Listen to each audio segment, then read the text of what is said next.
You were born in Germany in 1944, in a country full of ruins.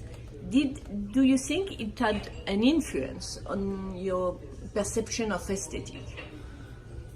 The question is very funny because in the 15th of February in the Berlinale, the festival, they have done a biography film, and that film talks about this. Because I was born on the Polish border, right into Poland.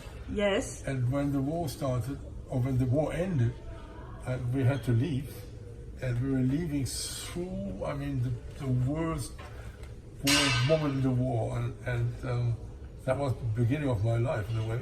Yes. And I'm very influenced from that, because after we left in the Ruhr, where the industry is, yes, the German industry, heavy industry, and I like and love this kind of locations. And in the beginning,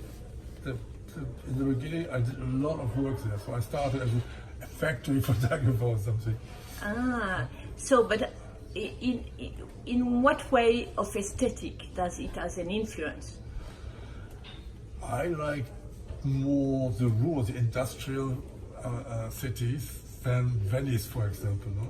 So, and I always said, if I would have been in Venice, I think I would photograph totally different kind of photos. Of course. One can see in your photos that the eyes are very important. So, how do you manage with Giacometti works?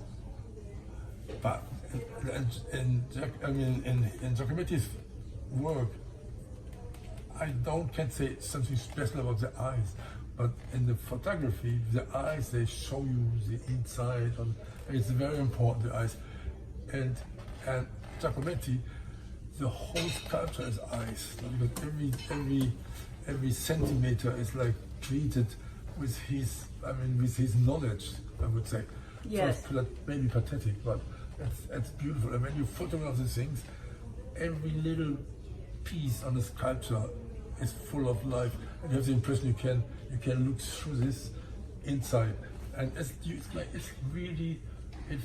like you photograph a person. I've never the idea that I'm photographing something dead when I shoot his work. It's so alive, and two sculptures, they start like talking to each other. It's beautiful to do that. It's beautiful. And you began in Zurich, so? Yeah, we were in Zurich first, and then they loved the pictures, and they used it in the exhibition, in the big Giacometti exhibition. And then for some reason we came in contact with Paris, and it's a beautiful relationship. So we can practically really go there and do something what just comes up in your mind. That's beautiful. And you were lucky enough to go to the storage. Yeah, because I had an exhibition with Gagosian at the same time in London. He had the exhibition in the Tate, so that was very nice. And it started all there. So they said, "Oh, we bring our stuff back. It's coming back this month. If you want to pass by," and we said yes. Do you think there's something in common between Giacometti and you? I don't want to say that there's something in common with Giacometti and I, but when I see his work and when I work with his work, yeah, I feel a lot of things I think normal people would not see. That is either because the photograph this, or either because there is something similar. But what I can see, when he, after the war, in the 45 or 44, when he started, I was born, that was the moment when he found his expression. Because the thing we know today from him, that was born in 44, 45. And that's kind of funny, and I thought that was interesting. But Chaotic? Chaotic? His work was born from the chaos, in a way. At the same time you were born? Yeah, but he was in his atelier in Paris, and I think he didn't care for anything else than working, because it's so, you feel it so much.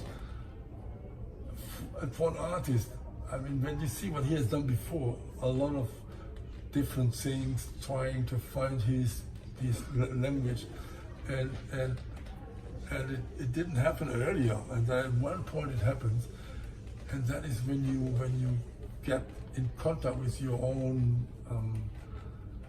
you can call it creativity if you want, but when you come in contact with that inner thing you have collected over your lifetime, and then you get in contact with this and you suddenly find what you want to say. And that is all him. And there I see so many artists who don't have that, because his sculptures, they look like nothing else. And is it all you? Have you find your creativity? Yeah, I have found that too. Yeah, I find that. I don't know when, but pretty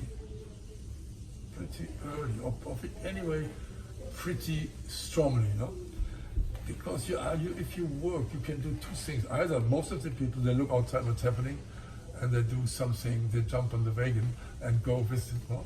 And other people like him, there are always people who work alone and they work from themselves. Yes. And they're not work from existing things. And that takes much longer, it's much more difficult, but when you have it, you never ever have a problem again, because you can take it as much as you want. In an article, I read that you spoke as references about Richard Long and the Becher couple. Could you explain?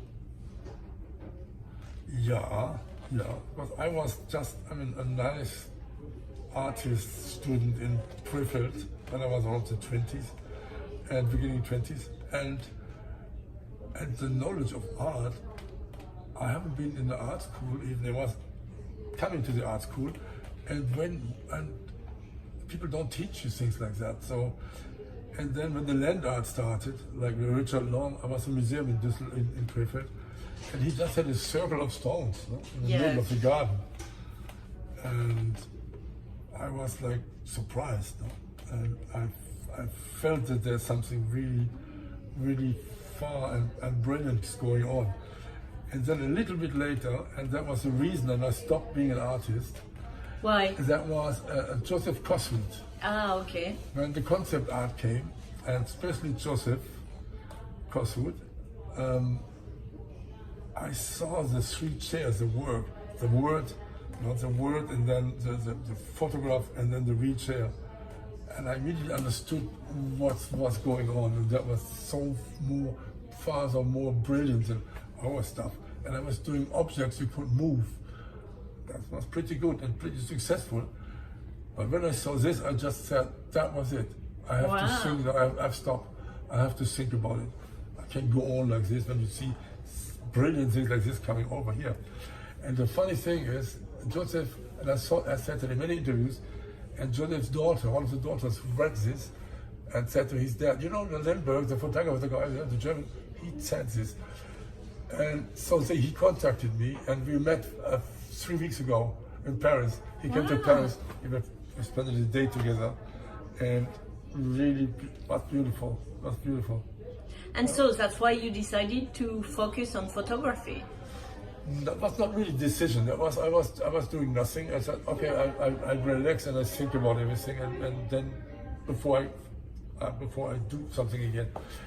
And then in the meantime, photographer came and looked for an assistant through a friend, another friend, and then he said, go there, and it's a job. You can still think about art, what you want to do, but you can do something in the meantime. And I figured out in like 3 weeks, I know that photography is the expression for me. That's funny, that was very fast. Your world seems made of women, there's only women. A majority of women in your world. Why is it like that? Yeah. That is, it's not even a choice. It became like this because it's so much more interesting to work with the opposite sex, because you have a totally different relationship. It's a different tension. There is, you achieve different things. You are more in danger because to act stupid or whatever. I mean, you just like it's just different. and it feels like it's more rich, bit more rich, no? And because men also, I have maybe 4 friends, really close friends, and that's a lot to have 4 friends. So I'm really blessed. And we are really, really, really close, and we would tell us everything, but not like bullshit. Well, yesterday I did this, but about things interesting. No? And then with a woman is different. When you say talks about the same things with a woman, there's always something. There's always something different, additionally, in the air. No, so, no, that's enough. No. Oui. What is your next dream? My next dream is I'm really into preparing something because I wanted to work less for the last 20 years, and I love working. I love working. I mean, everything around it is like, I mean, has become me in a way. So when I'm alone, then you always go to these places and you come to Brazil and you see things and you can do things, and it always floats around you and you be part of a lot of things. That's beautiful, no? And that comes with the work. Yes. And what was the question then? Your next dream. And the next dream. Now I've come to the point, I figured out, now there are a lot of young photographers that are coming. That's a very important thing. Now there's a whole new generation of photographers there. I don't know if it comes from Instagram or from, and they are totally relaxed. Very different from the old guys. Yes. And the old guys with their tripods and their big cameras and everything, nobody wants to see that stuff anymore. And then, additionally, there was that ridiculous sex scandal there. So, I mean, nearly all of them, they're gone anyway because of something stupid they did. Okay. And that is the reason now there suddenly is a new era. There's a new way to see photography. Mm-hmm. And you don't have to be perfect anymore, because now when people pay money for the advertising, they take 20% for the pictures in the film, advertising film, and before that was maybe 70%, no? And the rest they do events. They do events, and they get like the blogger guys coming. They go to parties on the beach, and millions of people see this.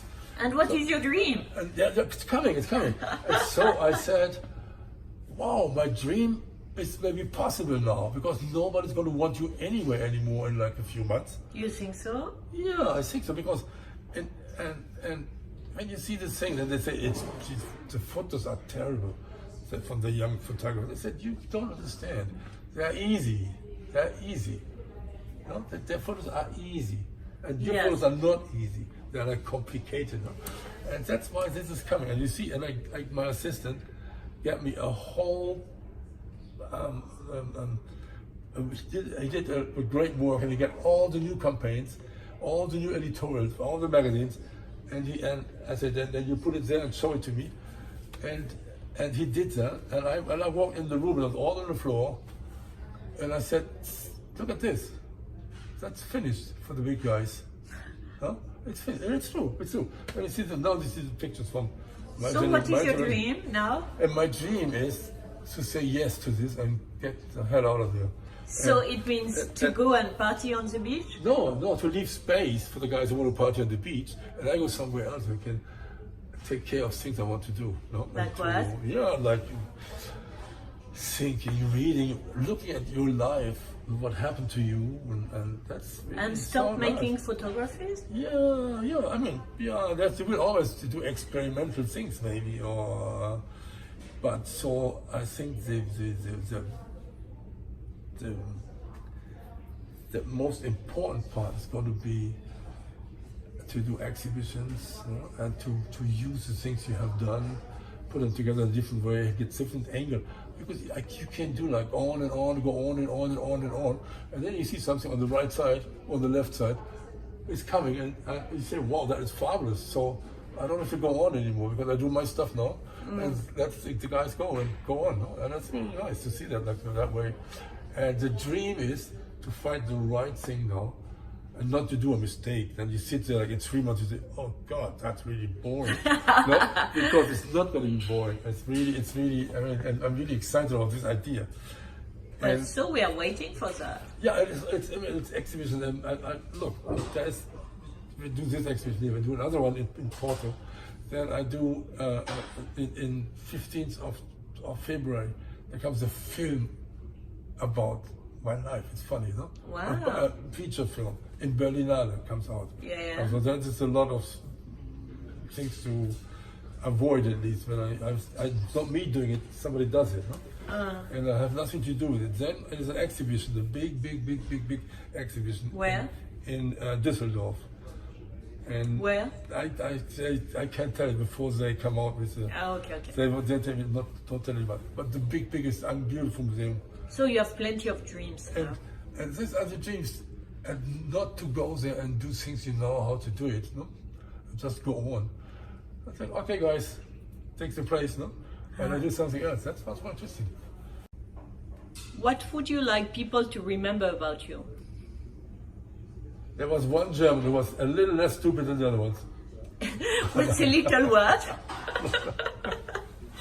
No, to remember is, I would like to remember what's very dear to me, is like to see the photography, to see how different it was from anybody else, because normally you really don't see that so much from outside. How different it was, give it the right place, whatever it is, no? And make it, put it somewhere where it's going to be understood. Yes. And then a certain kind of honesty. All those little fights with the decoration of women and with retouching women and all the things I was always fighting against. And that would be nice if that stays a little bit. And I'm quite different from a lot of other people in this business, no? And yeah, that's pretty much. A little bit of honesty. If somebody would mention that word sometimes somewhere around when they talk about something what I've done. And that's pretty good. Merci beaucoup.